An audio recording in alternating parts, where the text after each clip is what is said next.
Rahman Fauzan. Halo, aku Yulian. Halo, aku Kania Norsita. Halo, aku Neng Desira Mabekis. Halo, saya Galang Karo.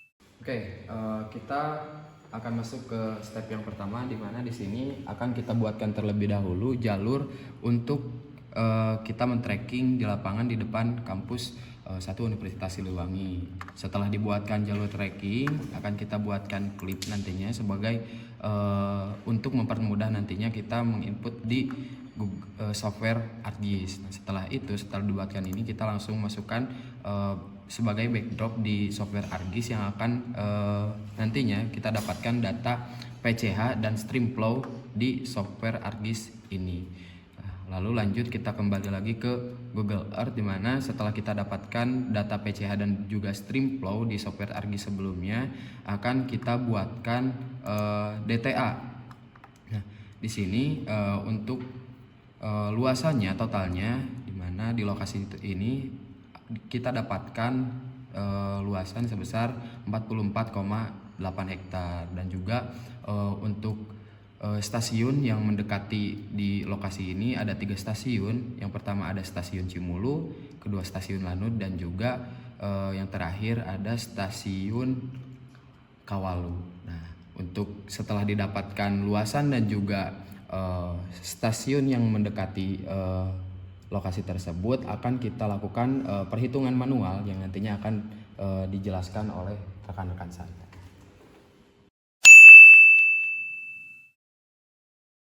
Oke, setelah tadi dihitung menggunakan aplikasi ArcGIS dan juga Google Earth, selanjutnya kita bakalan menghitung analisis frekuensi.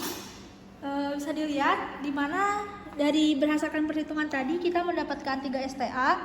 Yang pertama ada STA Cimulu, Kawalu, dan juga Lanut. Kita menggunakan curah hujan selama 10 tahun dari tahun 2010 sampai 2019. Nah, kita akhirnya mendapatkan perhitungan maksimum, kemudian R24 serta total. Nah, kemudian kita mendapatkan nilai dari semua titik stasiun yang nantinya akan dianalisis untuk nilai RH maksimumnya. Nah, dalam analisis ini kita menggunakan 4 metode distribusi. Yang pertama ada distribusi log normal, distribusi normal, distribusi Gumbel, dan terakhir ada distribusi log persen 3. Kita akan mencari nilai rata, jumlah, standar deviasi dari semua distribusi. Setelah perhitungan 4 distribusi tadi, kita berada pada penentuan jenis distribusi. Dari 4 distribusi, berdasarkan hasil dari hitungan, ada 2 metode yang masuk dalam penentuan jenis distribusi ini. Yang memenuhi adalah metode Gumbel dan metode log persen 3. Kita menghitung analisis frekuensi, kita selanjutnya menuju ke uji kecocokan sebaran, di mana ada chi-square, dan setelah dihitung sudah memenuhi perhitungan.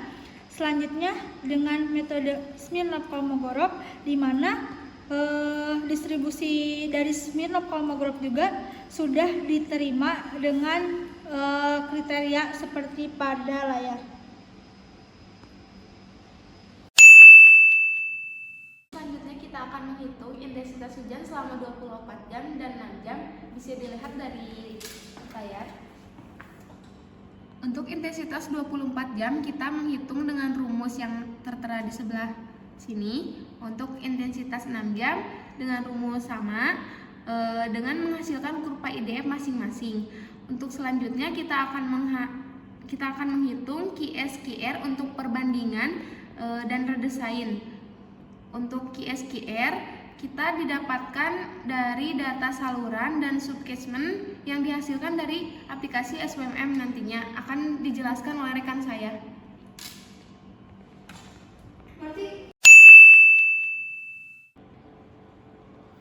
Untuk step selanjutnya, kita lanjut ke aplikasi SWMM. Nah, di aplikasi SWMM ini kita mendesain ulang apa yang telah kita buat di Google Earth.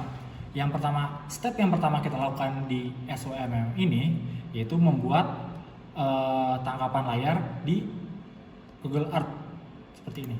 Nah, jika sudah muncul, kita buat titik junction sesuai titik koordinasi yang telah kita tentukan yang 100 meter itu. Nah, untuk total junction ya, kita ada 63 junction dan outputnya di setiap output itu ada 3. Setelah junction dibuat per 100 meter, selanjutnya kita membuat conduit. Nah, conduit ini adalah sebagai saluran penghubung antar junction. Dihubungin semua sampai ke ujung setiap outfall. Setelah conduit dibuat, maka selanjutnya pembuatan subcatchment atau DTA. Nah, untuk pembuatan DTA ini kita mengikuti DTA yang sebelumnya telah dibuat di Google Earth. Kita tracking saja satu persatu hingga totalnya ada sekitar 30 subcatchment.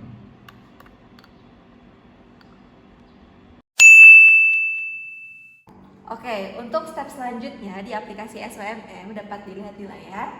Nah, kita bisa memasukkan parameter-parameter yang dibutuhkan pada SWMM ini. Untuk yang pertama pada junction. Nah, kita lihat ya di junction. Nah, untuk parameter di junction sendiri, kita memasukkan elevasi dan juga max depth serta initial depth. Nah, kemudian yang selanjutnya juga parameter di conduit bisa dilihat.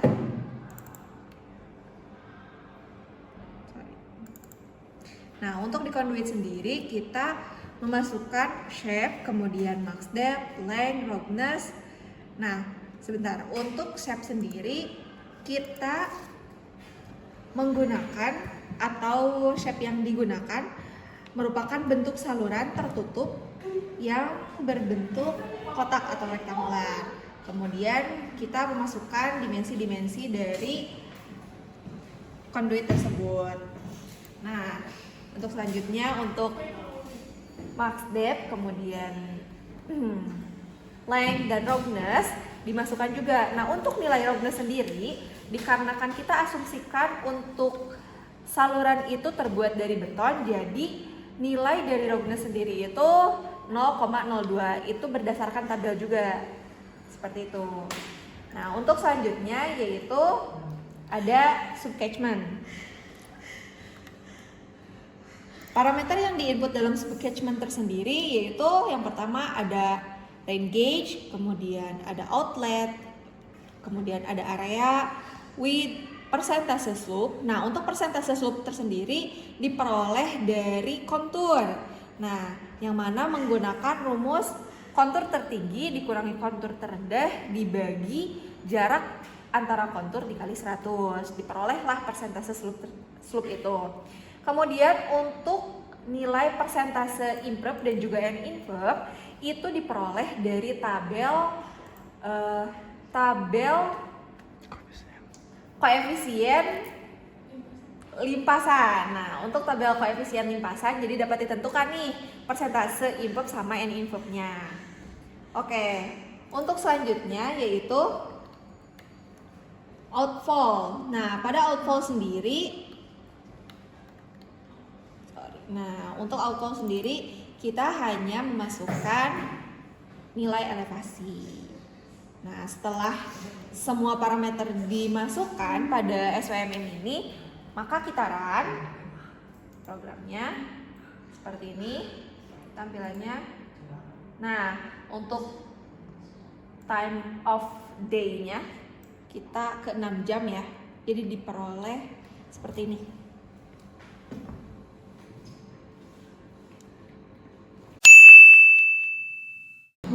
Nah, untuk step selanjutnya, setelah dirun, kita lihat apakah ada saluran yang merah. Jika ada, mari kita redesign.